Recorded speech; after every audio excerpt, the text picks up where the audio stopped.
In this video, we're going to talk about the different adjustments and controls that you have on your yard enforcer and what they do. The first one you have here is the mode selection. You'll have 4 selections: off, day, night, and always. Off obviously turns the sprinkler off, so it will not activate regardless of what happens around it. The daytime will mean this will only run during times when it senses a good deal of light, so during the daytime. The sensor built into it can kind of tell when it's daytime or when it's artificial light, so it can distinguish between the two.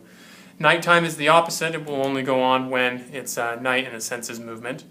And then the always has the yard enforcer sensor always sensing for movement and then therefore always activating. Next we have the duration.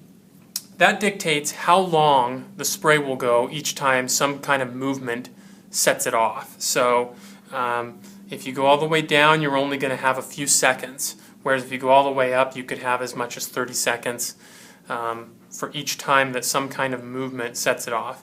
Now, the yard enforcer does have a bit of programming built into it so that it will not be set off continuously over and over and over, so you don't run the risk of wasting water.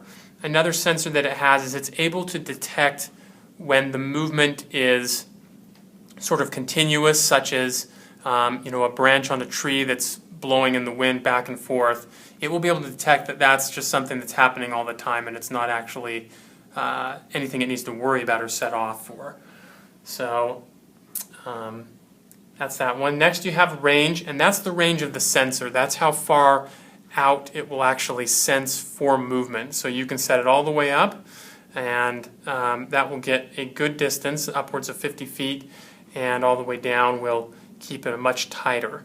So those two things you're probably going to want to dial in once you get it set, get it set up, because out of the box it's just sort of set in the middle on the defaults, and those always don't match what people are trying to do with their yard.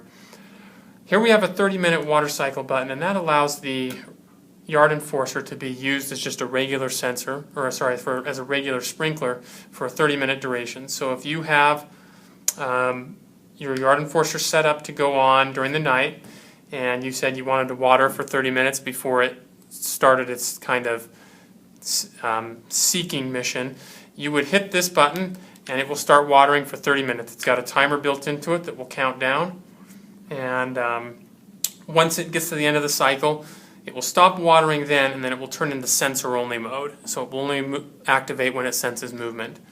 So that's how you adjust the different controls.